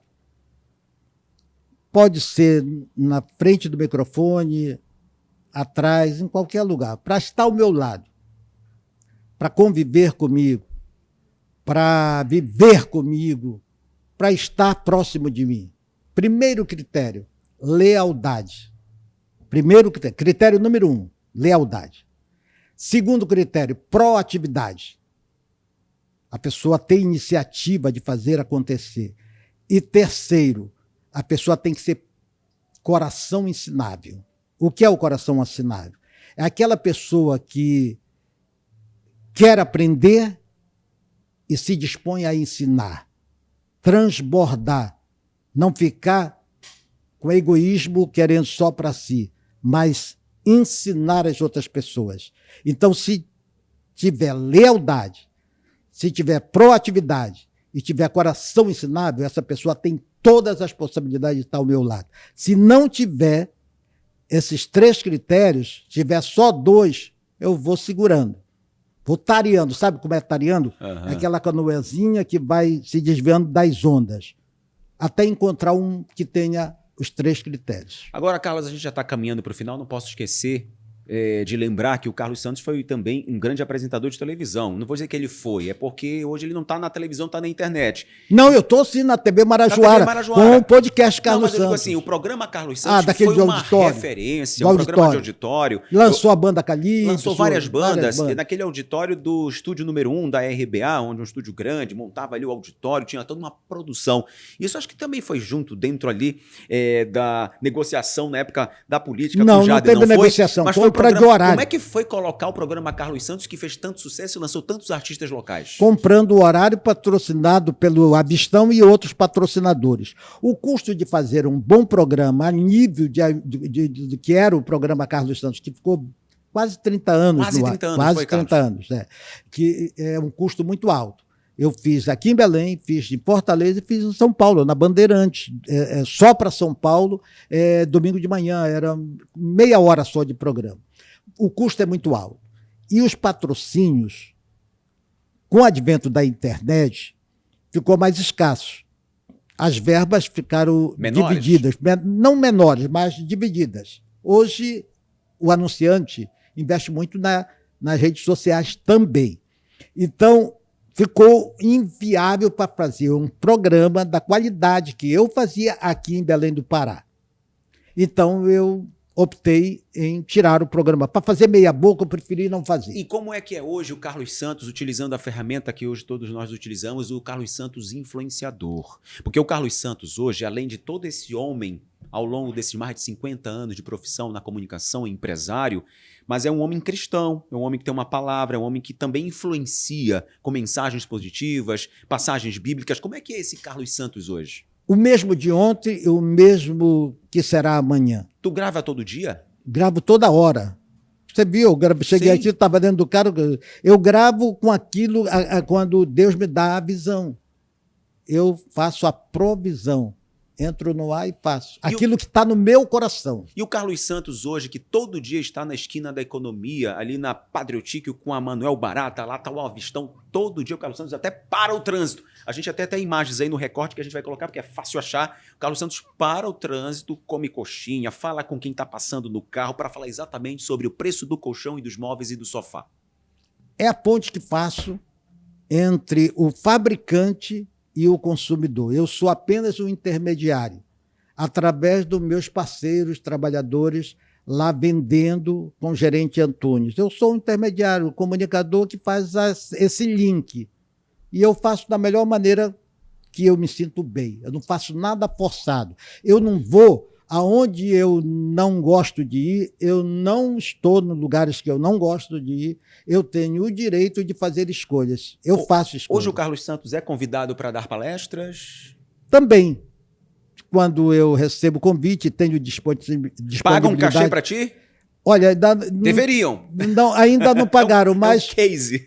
Não, eu vou lhe falar uma... Olha, vem coisa boa aí. Tem coisa boa chegando aqui.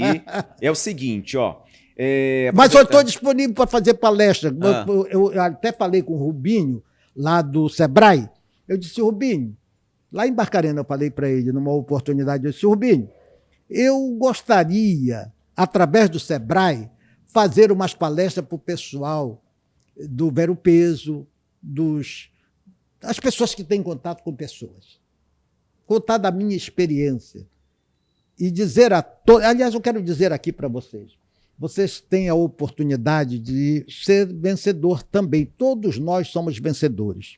Você tem que crer em Deus, você tem que acreditar em você e fazer o que precisa ser feito. O que é isso, Carlos Santos? É você sair da zona de conforto e ir para frente do seu objetivo. Você vai vencer. E o Carlos está fora da zona de conforto já há um bom tempo, porque ele é um cara que a cada dia se reinventa. E por falar em reinvenção, eu falei mais cedo com você, antes de nós começarmos a gravar, mandei assim, Carlos, é o seguinte, olha, vou te mandar o cardápio, você escolhe aí um desses pratos regionais e uma bebida. O que o Carlos escolheu para receber do Amazônia na Cuia? Eu vou mostrar aqui, ó, vou segurar aqui. Ele pediu um vatapá, o vatapá estilo paraense, que vem o vatapá, o arroz, camarão, o camarão e também o jambu. Jambu. E eu pedi para mim, uma maniçoba, só o estilo boa paraense pedida. Também, uma maniçoba do Amazônia na Cuia, ó. Tá aqui a maniçoba com camarão, arroz por baixo. Por que eu tô falando sobre isso, Carlos? Porque você em casa que me acompanha agora, tá acompanhando aí esse QR Code. Você pode fazer o teu pedido pelo delivery do Amazônia na Cuia, o melhor restaurante de comida regional do Brasil, tá? Quando eu digo do Brasil, porque o Amazônia na Cuia recebe diariamente turistas não só do Brasil, mas do mundo. E na COP30 não foi diferente, com 3 unidades. Tanto na Domingos Marreiros, quanto também na Duque de Caxias e a nova unidade que fica no Porto Futuro. Então é o seguinte, você através desse QR Code pede agora mesmo, a qualquer momento, para o almoço ou para o jantar e vai ganhar 10% de desconto em qualquer prato que você pedir, em qualquer pedido que você fizer, eles vão entregar para você e com esse voucher do Agenor, anota aí, Agenor 10 é 10% para você. Pedimos aqui também um suco pro meu amigo Carlos Santos, cupuaçu e meu suco de taperebá, que eu amo, adoro fruta cítrica, principalmente taperebá, muruci e o próprio cupuaçu. Então pede agora mesmo o seu delivery do Amazônia na Cuia e garanta os teus 10% de desconto. Eu vou deixar aqui ao lado, Carlos Santos pediu o vatapá, ele vai comer Não vamos saborear agora ou depois? Não, daqui a pouco a gente vai saborear, vou deixar o suco aqui ao lado. Maravilha! Porque, Carlos, eu quero fazer com você um bate-papo rápido para nós encerrarmos esse nosso bate-papo tão Aliás, eu quero só fazer um parênteses aqui, quero falar para minha esposa Aline Santos, a minha amada esposa Aline Santos, olha o QR Code aqui, registra e faça o pedido, vamos saborear em casa, tá bom? Pronto, então pronto, ó, você não vai ficar de fora, tá bom? Carlos, nesse nosso bate-papo aqui e nesse bate-bola, uma palavra para definir o Ver o Peso. É a origem, né, da minha atividade em Belém do Pará. Foi uma escola? Só é uma escola. Eu sempre volto ao Ver o Peso. Aliás, ô Paulo, vamos gravar lá no Ver o Peso, tá? Lá no Ver o Peso, naquele ponto que eu lhe falei. Tá? Na esquina. Na esquina. Da Primeira Economia. Exato. Um ídolo. Silvio Santos. O ídolo, eu diria ídolo, Jesus Cristo, eterno. E o Silvio Santos na passagem dele terrena. O sucesso para você é? O sucesso é o resultado do esforço. Um disco inesquecível. Quero Você. Carlos Santos, volume 4, vendeu mais de 1 milhão de cópias. O Pará, para você, é? É um estado que é um continente com ricas oportunidades um estado de nova fronteira econômica e oportunidade para todos aqueles que vêm para cá. Haja visto o venezuelano que eu gravei, ele veio para cá, está se sentindo muito bem, está 10 anos aqui e feliz. Aproveitou a oportunidade, né? Sim. Que ele ganhou aqui, que ele conquistou para Claro. sobreviver. Uma saudade. Saudade do meu pai, que foi um mentor para mim, me disse, a humildade cabe em qualquer lugar. Uma música. Uma música que eu e a minha esposa gostamos muito, New York, New York, Frank Sinatra. Rádio ou TV? Os dois. E agora com a internet eu colocaria os 3.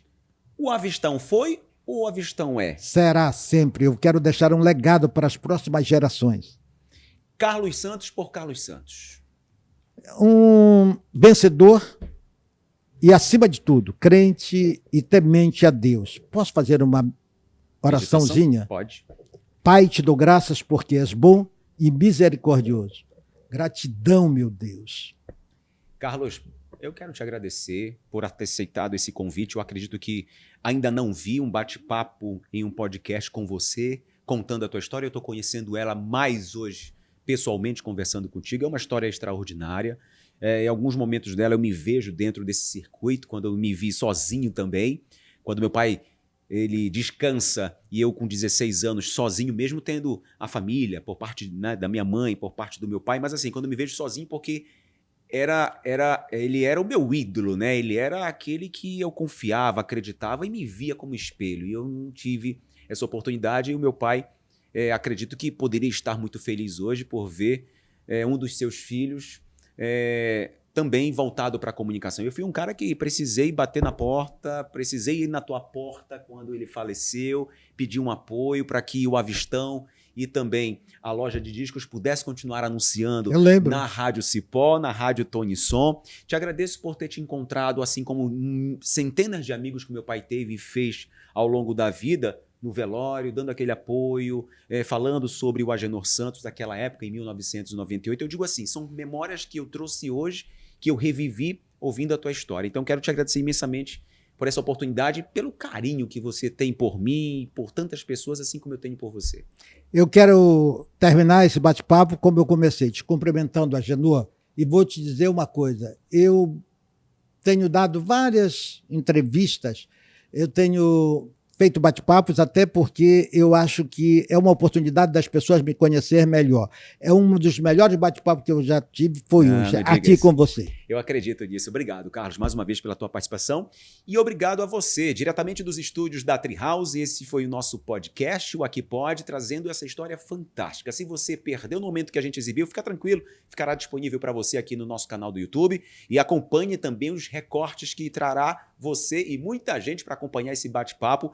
É um case de sucesso, é um case de vida, é um case pessoal trazido aqui pelo Carlos Santos, o amigo do povo. No oferecimento da Ultra OH. Ultra OH é a maior empresa de comunicação visual. Você já deve ter visto, né? Pela cidade, aquele painel, seja ele horizontal ou vertical, é da Ultra OH. E imagina você com o teu negócio, assim como o Carlos Santos vai colocar os anúncios das rádios e da loja dele, centenas de pessoas passam pelas ruas no trânsito acompanhando sempre aquela imagem bonita do teu negócio. A Ultra OH pode transformar isso em também retorno de vendas, retorno financeiro para a tua empresa. Acredite nisso. Fale agora mesmo através desse QR Code aqui com a equipe comercial da Ultra OH e conheça os outros serviços que eles podem oferecer para o teu negócio continuar crescendo. E também com a Amazônia na Cuia, o melhor restaurante de comida regional do Brasil, porque eu falo que é a culinária amazônica dentro do Amazônia na Cuia. E se você quiser aproveitar hoje e fazer o teu pedido, tem 10% de desconto. Tá aí o QR Code, aproveita. Anota aí, Agenor 10. 10% para você, para o teu pedido a qualquer momento, para o almoço ou para o jantar. Lembrando que estamos com você, curtiu, compartilha, dá o teu like e a gente se encontra numa próxima. Aqui Pode, cheio de histórias para contar para você sempre.